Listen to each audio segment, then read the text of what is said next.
If you've been anywhere near a television set or a radio these past few hours, you already know that John Lennon of the Beatles is dead. The murder of John Lennon. Former Beatle John Lennon, who was 40, was shot and killed last night in what seems to be a totally senseless killing. John Lennon's death leaves his many fans. Not dead. John Lennon can't be dead. Alam mo ba, idol, yung pakiramdam na may taong parang sinadya ng universe para baguhin ang mundo? Tapos sa isang iglap ay para bang ganun lang kadaling mawawala? Ganun ang nangyari kay John Lennon. Isang tao na hindi lang basta singer, kundi isang imahe ng revolusyonaryong may hawak na gitara. Pero teka, paano kung hindi siya nabaril noong 1980? Paano kung nabuhay siya para makita o maranasan ang era ng TikTok, AI music at yung mga modern artist ngayon? Sa video na ito ay pag-uusapan natin ang lahat ng yan, mula sa The Beatles hanggang sa mga bagay na pwedeng mangyari kung buhay pa si John Lennon. So tara, kwentuhan muna tayo. Pero bago tayo magsimula ay inaanyayahan muna kitang mag-subscribe at i-like na rin itong video bilang suporta dito sa ating channel. Maraming salamat mga idol!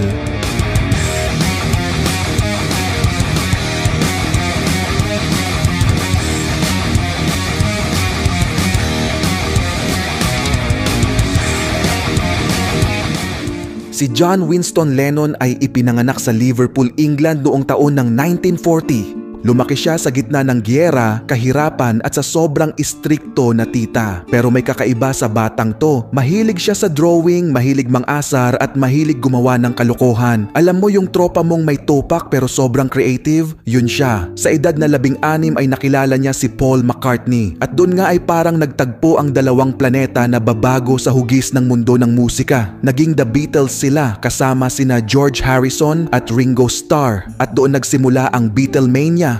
Isang phenomenon na tanging noong panahon lang na yon nasaksihan. Kahit marami ng mga music artists o group ang nakakuha ng matinding kasikatan sa mga sumunod na panahon, wala pa rin sa kanilang nakakuha ng ganung level ng kasikatan. Grabe, The Beatles noon, literal na nagpaikot sila ng tila ba sarili nilang mundo. Kinababaliwan sila ng mga kababaihan.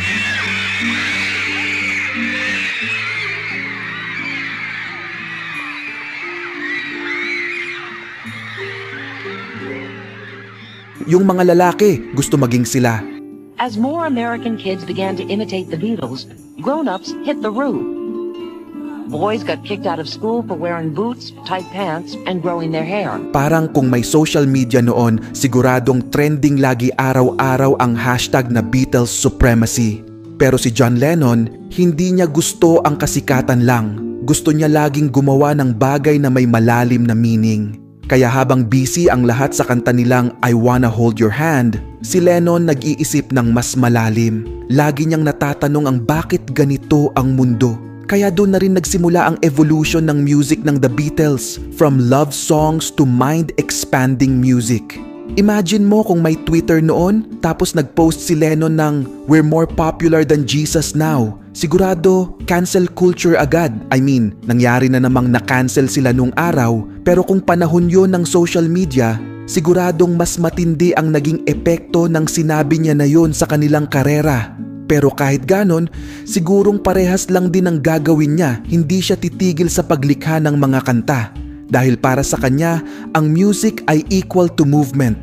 Nung naghiwalay ang The Beatles noong 1970, marami ang nalungkot. Pero si John Lennon, parang sabi niya, okay lang, bagong chapter na naman to. Nakasama niya si Yoko Ono at doon lumabas yung pinaka-iconic niyang kanta na Imagine. Kantang kahit 50 taon na ang lumipas ay parang hindi kumukupas, ginagamit pa rin siya sa mga peace rally, graduation at TikTok edits ng mga content creator na may kanya-kanyang interpretation sa naturang kanta. Pero sa likod ng sobrang sikat na kanta, andun ang lalaking lumikha nito na noon ay sobrang pagod na sa kasikatan. Gusto lang niya ng tahimik na buhay, mag-focus sa pamilya at magkaroon ng parte para sa kapayapaan. Hanggang mangyari na nga ang pagpaslang sa kanya sa labas ng kanilang apartment sa New York noong 8 ng Disyembre, 1980.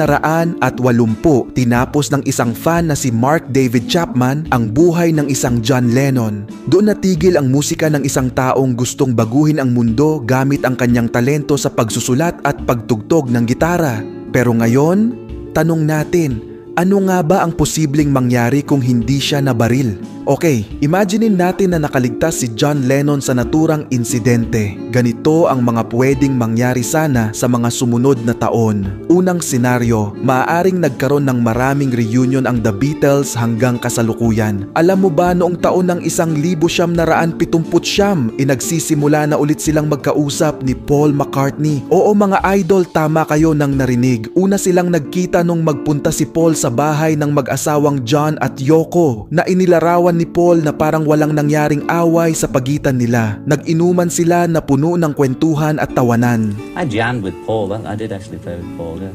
We did a lot of stuff in LA. But there was 50 other people playing too, and they're all just watching me and Paul. Yeah.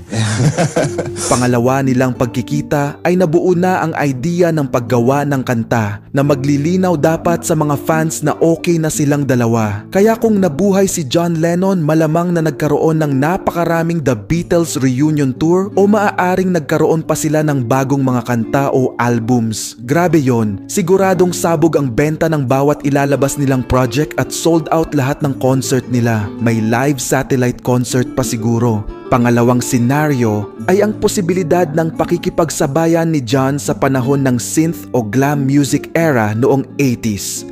Si John Lennon kasi yung tipo na mahilig mag-experiment ng iba't ibang tunog. Makikita mo yan sa simpleng Love Me Do hanggang sa mapanuring Strawberry Fields Forever. Pagkatapos ng The Beatles ay naging personal at mas matapang ang tunog niya, lalo na sa Plastic Ono Band. Kitang-kita ang pag-evolve ng kanyang isip at musika. Posible rin na nagpatuloy ang collaboration nila ni Yoko Ono na noon pa man ay pabor sa experimental at performance art, kaya swak sila sa 80s culture ng creativity at rebellion. Pero syempre sa panahon yon ay imposibleng mahanay si John Lennon sa mga glam rock bands tulad ng mga Bon Jovi o Aerosmith. Siguro possible pang mahanay siya sa style ni na David Bowie, Depeche Mode o U2 na ang music ay may tema ng kapayapaan, pag-ibig at pagkakaisa. Pangatlong senaryo, si John Lennon noong 90s at 2000. Posibleng makasabay siya sa panahon ng alternative music pero syempre, tulad ng glam, imposibleng makita mo si John Lennon na kumakantang tulad sa style ni Chester Bennington. Pero tingin nyo mga idol, ano kaya ang magiging reaction niya sa autotune?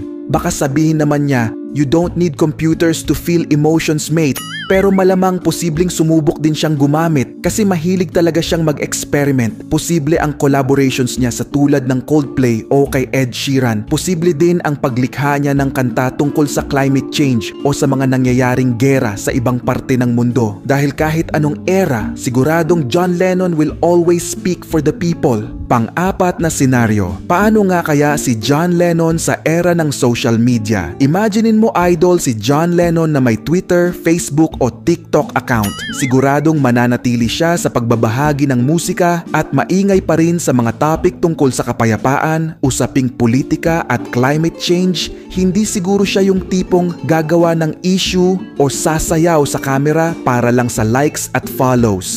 Pero maaari din na hindi na siya ganung ka-popular lalo na sa mga kabataan. Kita natin yan kay Paul McCartney sa panahong ito, halos hindi na siya gaanong napapansin at napag-uusapan. Pero syempre, magkaiba naman sila ni John Lennon. Mas bumoboses talaga si John kaya mas mararamdaman ng paligid ang kanyang impluwensya. Kaya kung buhay pa siya, iba siguro ang takbo ng music industry. Baka mas maraming artist ngayon ang mas matapang magsalita tungkol sa politika, kapayapaan at iba't ibang issue.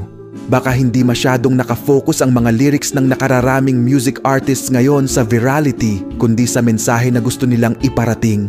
Baka mas nauna pa ang woke culture in a good way.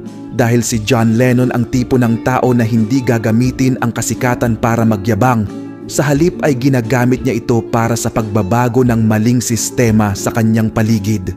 Malaki din ang posibilidad na magtatag siya ng sarili niyang record label na gagabay sa mga independent artists. Sa huli mga idol hindi natin maalis ang masakit na katotohanang wala na siya. Pero syempre kahit ganun ay nag-iwan naman siya ng napakagandang mensahe sa pamamagitan ng kanyang mga kanta. Ika nga sa kantang Imagine na, "You may say I'm a dreamer, but I'm not the only one. ay mararamdaman mo ang essence ni John Lennon. Oo, hindi siya perpekto, may attitude, may ego, pero hindi natin maiaalis ang malaki niyang puso para sa mga tao. Marami siyang naging mali, pero mas marami naman siyang naiambag at binago. Kaya minsan, isipin natin, hindi natin kailangan ng time machine para ibalik si John Lennon. Kailangan lang natin ng mga taong gaya niya, yung hindi takot magsabi ng totoo, ang gumagamit ng talento at art para magturo ng kabutihan at hindi para magpasikat lang. So next time marinig mo ang kantang Imagine, maaaring maitanong mo sa sarili mo ang napag-usapan nating ito. Paano nga ba kung buhay pa si John Lennon? Maaari kayang makagawa pa siya ng sobrang timeless na kanta?